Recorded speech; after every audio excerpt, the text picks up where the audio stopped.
Syllabus পড়বে না syllabus হবে, তো আমার মনে হয় সিলেবাস হতে পারে খুব কম মানুষ। তো সেক্ষেত্রে আমি বলবো যে তোমরা সিলেবাস ফলো করো, কিন্তু চেষ্টা করো যে সিলেবাস হয়ে ওঠারও, কারণ তোমাদের অনেক পোটেনশিয়াল আছে অ্যাপার্ট ফ্রম দিস জব, এবং তাছাড়াও তোমরা অনেক কিছু করতে পারো লাইফে, যেটার জন্য আমি বলবো যে কি তোমরা বিশাল জায়গায় যেতে পারো। মানে আমি বলছি তোমরা কিছু না হোক সিন্ডিকেট করতে পারো, কিছু না হোক তৃণমূল করতে পারো,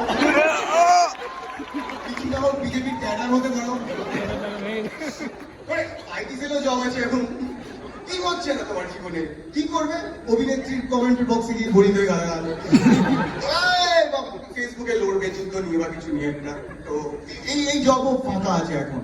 আর দেখবে যবে থেকে ফ্রি ইন্টারনেট চলে এসছে, আমাদের জীবনে অনেকটা এমপ্লয়মেন্ট চলে এসছে, তাই না? কিছু না হোক আমাদের যা কাজ কি মানুষকে ক্রিটিসাইজ করা, মানুষকে গালাগাল দেওয়া, এইটা একটা বড় জায়গা খুলে দিয়েছে জিও এসে, তাই না?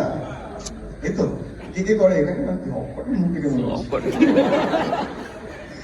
কন্যাশ্রী, হ্যাঁ অনেক একজন আমাকে বলছে যবে থেকে কন্যাশ্রী টাকা ঢুকছে মেয়েদের রিল বানানো বেড়ে গেছে, তাই কি না? আচ্ছা ওকে। তো এবার আমি একটু তোমাদের সাথে কথা বলবো। আমাকে বললো যে তুমি একটুখানি মোটিভেট করো। আমাকে দেখো আমি মোটিভেট করতে পারি না, আমি ডিমোটিভেটিং এর লোক, আমি ডিমোটিভেট করতে পারি। তো এমনি বলছে হ্যাঁ তুই একটুখানি কথা টথা বলা যায় সবার সাথে। আমার ঠিক আছে, সবার সাথে কথা বলবো। এখানে অনেকেই এসছেন, জেঠু এসছেন, আমার জেঠু, জেঠু সব ঠিকঠাক আছে তো? আজকের ওয়েদার, কলকাতার পরিবেশ, এখানে ছেলেগুলো হরমোন উত্তেজনা না বাচ্চাদের মধ্যে থাকে ভীষণ, খুবই ভালো। এই রতনদা সবই রয়েছে এখানে। ও জেঠু কোথা থেকে চলে গেল? আমাদের ধৃতরাষ্ট্র জেঠু। ওকে আচ্ছা, এবার একটু আমি চাইবো যে একটু দর্শক মানে আমাদের স্টুডেন্টদেরকে একটু মাইক দেওয়া হোক। তাদের যদি কোনো অশুভ প্রশ্ন থাকে, অনলি অশুভ প্রশ্ন অ্যালাউড, নো গুড প্রশ্ন একটু করবে না। কেউ হাত তুললে তো দিতে পারি তাকে মাইক। আচ্ছা মাইক আছে কি আরো? আছে আছে অবশ্যই সবাই হাত। হ্যাঁ এই পুলিশ এসছে পেছনে, আমি বলেছিলাম পুলিশে খবর দিয়ে দিও। ওরা দেখেছিল তো পুলিশ এসছে, আমার জন্য লেডি পুলিশ পাঠিয়েছে। আমার শুভেন্দু অধিকারীর মতো বলতে হবে, don't touch my male body, you female don't touch my male body. Lady police পাঠিয়েছে। আর তোমাকে কি বলছে থানা থেকে? তুই পুলিশকে ছিলি? আমি দেখেছি যে না, আমি দেখেছি যে সিভিকদের পাওয়ার এখন পুলিশের থেকে বেশি যে কোনো জায়গায়। তার ফটো রিং কাল করে দেওয়ার জন্য তাদের সিদ্ধহস্ত, রিক্সায় রিং কাল করে দিচ্ছে। হ্যাঁ আচ্ছা, হ্যাঁ কেউ হাত তুললে সবার হবে তো ক্যামেরা, এখন হাত তালিয়ে কম শোনা যায়। আচ্ছা না বিরোহিতে তোমার চাকরিটা আছে না গেছে? আমার চাকরিটা গেছে, এটাই বলতে গেছিলাম যে বিরোহী যখন আমরা করেছিলাম, আমি স্কুল টিচারের, সরকারি চাকরি করছে স্কুল টিচারের, আমি কি ক্যারেক্টার কেউ আমাকে দেবে আমি ভাবিনি। কারণ আমাকে চিরকাল দেখতে হচ্ছে যারাই দালাল গুলো হয় চাকরি পাইয়ে দেবে বলে, আমাকে দেখতে তাদের মতো।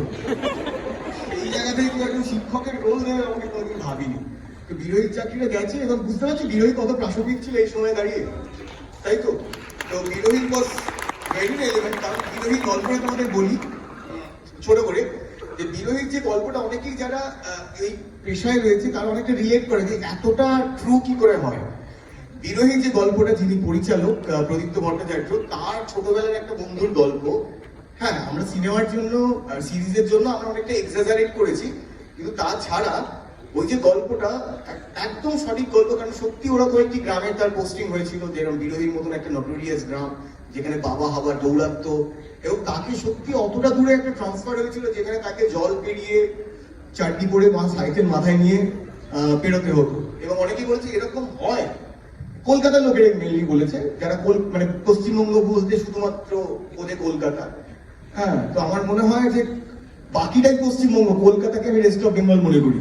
কারণ আমাদের চিরকাল কলকাতার মানুষরা এটা দেখেছি যে রয়েছে যে জেলাকে বলে রেস্ট অফ বেঙ্গল, শুধু কলকাতা বাকি রেস্ট অফ বেঙ্গল। আমার মনে হয় rest of Bengal is the main Bengal, Kolkata হচ্ছে রেস্ট অফ বেঙ্গল। সো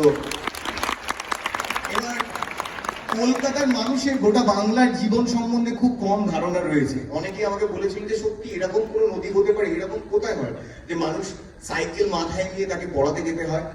আমি বলছি তাদের কোনো আইডিয়াই নেই বাংলার ভূগোল সম্বন্ধে, তাদের কোনো আইডিয়াই নেই বাংলা সম্বন্ধে। কারণ যারা তোমরা অনেকে অনেক বাইরে থেকে এসছো, অনেক অন্যান্য জায়গা থেকে এসছো, তোমরা জানো যে এটা কতটা সত্যি।